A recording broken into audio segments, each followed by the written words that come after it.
कि कल इंदिरा जी की पुण्यतिथि है। मुझे एक छोटी अपनी बात याद आई।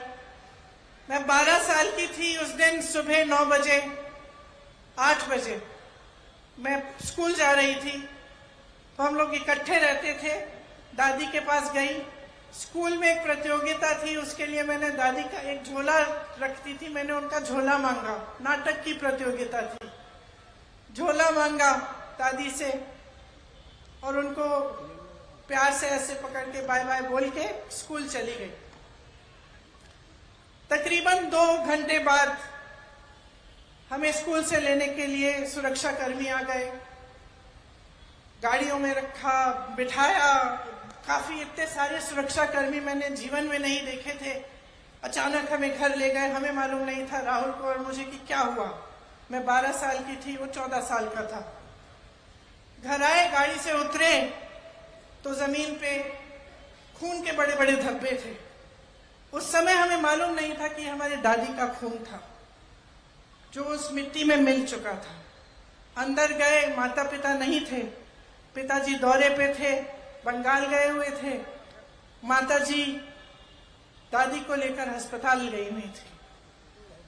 जब अंदर गए और पता चला कि दादी की हत्या की गई है, तो एक अजीब सा भय, अजीब सा दुख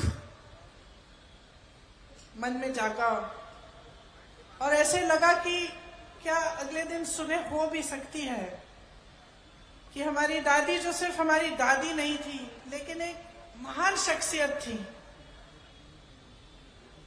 क्या उनको इस तरह से कोई खत्म भी कर सकता है, और इतनी हिंसा से। और अक्सर मैं सोचती हूं कि इतनी हिंसक घटना घटी हमारे साथ। हमारी दादी मां समान थी हमारे, लेकिन कैसी देशभक्ति की भावना उन्होंने हमारे दिलों में डाली होगी कि 1 सेकंड के लिए, 1 मिनट के लिए हमारी इस देश में आस्था नहीं टूटी। 7 साल बाद, और ये मैं लंबी चौड़ी बात आपको इसलिए बता रही हूं, मैं बताऊंगी क्यों।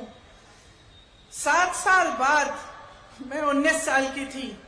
इसी तरह की घटना मेरे पिता के साथ घटती है और मैं अपने पिता का छलनी शरीर, खून से लथपथ शरीर घर लाती हूं।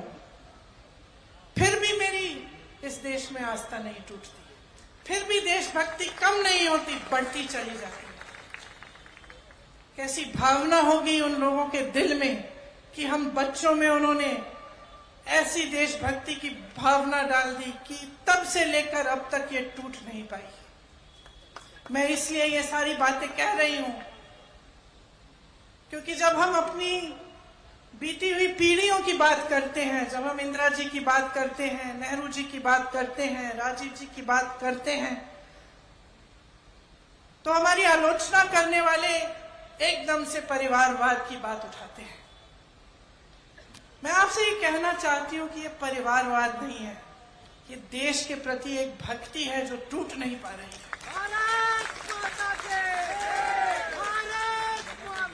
और ये एक श्रद्धा है दिल में आप सबके लिए, आपके लिए जो आप यहाँ बैठे हैं, मेरी बहनों आपके लिए, मेरे भाइयों आपके लिए, जो इस देश का किसान है उसके लिए, जो दिन रात एक करता है उस खेती के में से कुछ बनाने के लिए, उपज करने के लिए, हमें खिलाने के लिए, जो अन्नदाता है इस देश का, उसके लिए आस्था है।